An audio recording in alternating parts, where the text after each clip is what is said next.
Good afternoon, my name is Sergeant Gordiano. Today my class is on the importance of honor flight and why our battalion does it. There's a couple of different reasons why we do it, alright? But we're going to talk about why our cadet staff plans this out. And right now I have a lot of juniors and sophomores and a couple of freshmen that are my audience. It's important for you all to know, because when you all become the leaders for this battalion, you're going to have to set this up. All right.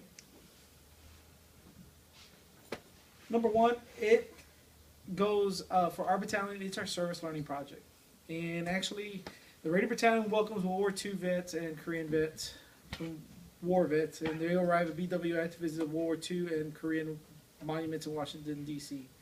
The Honor Flight Network flies in the veterans and a family member for free.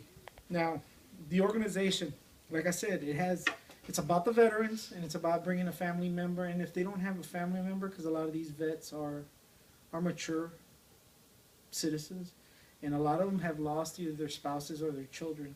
So what happens is a caretaker from either their housing that they're either residing at or at an assisted housing, they also can bring one of the nurses with them. The airlines, it's very important because the airlines do this for free. Southwest Airlines, United Airlines, American Airlines. There's a bunch of different. Blue Jet does it as well. So the airlines are really involved, along with different corporations that feed them and that house them, like the Holiday Inn, Ramada Inn. There's a bunch of different corporations that are involved. Our cadets are involved, and our cadets are involved from the word go. They actually get in their uniforms. They go out there. They welcome the people as they come off the plane.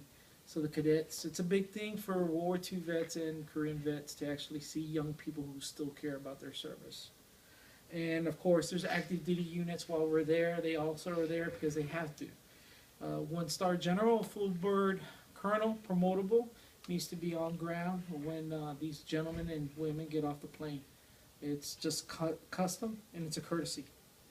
And of course, we do have Honor Guard. Honor Guards are civilian organizations that welcome the veterans as well.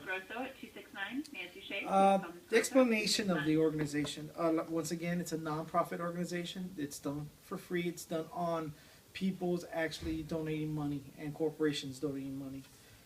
A lot of volunteers and a lot of family members are involved in the airport, in BWI. Actually, the husband and wife team that run the BWI organization, Honor Flight, is pretty funny because their son is now being involved, and he just graduated from a high school they used to sponsor it last year.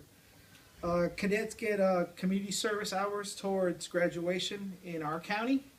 You need how many? 75. 75 hours. So this knocks out every time we go visit 5 hours. That's including from the time that you get here to the time that you actually come back. So 4 trips, that's how many hours? 20. So you're knocking out a big change out of what you need to do for graduation. And cadets learn about selfless service by honoring these veterans. Organization of the trip and our unit responsibility. Our battalion commander will oversee and will brief the Army instructors and the senior Army instructor. Battalion XO will ensure that the company XOs have a roster of every cadet that's going. This year, our first period and our third period is mandatory that they have to go.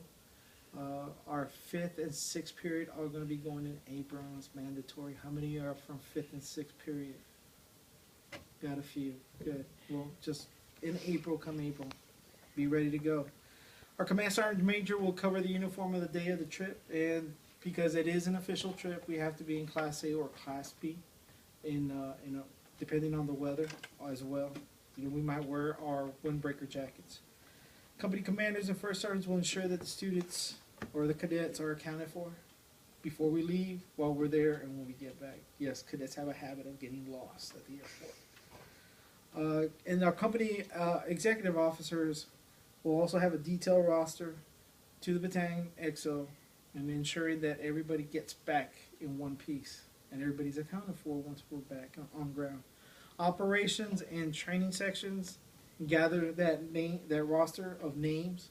They ensure that they're present when we get ready to go. They also ensure that the administration of our school gets a copy of everybody that's going. Drop off to the Howard County field trip request to our administrator, Mr. Seibel. He gets a request. Betsy Dooley, you have a call parked on 101.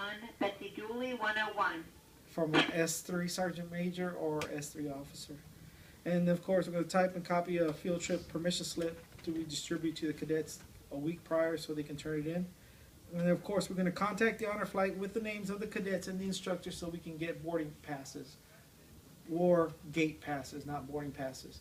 We get gate passes. Some of the cadets will actually get to meet the veterans at the gate while the rest of the cadets are waiting down by luggage.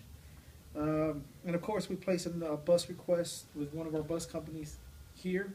And then of course, once all that is done, the last thing that we need to do to make sure that everything goes off without a hitch is the entire staff and the company commanders of the affected units actually give a brief out to the battalion commander. In conclusion, given the task to support the Honor Flight Organization, the Raider Battalion will not only support, but will ensure that all cadets will participate. Lieutenant Colonel Reinhardt has made this task mandatory for all cadets in the program. And in conclusion, you must take the time and effort to ensure that the first trip is covered so that the next trip in the spring will be a successful one. If there's no questions, thank you.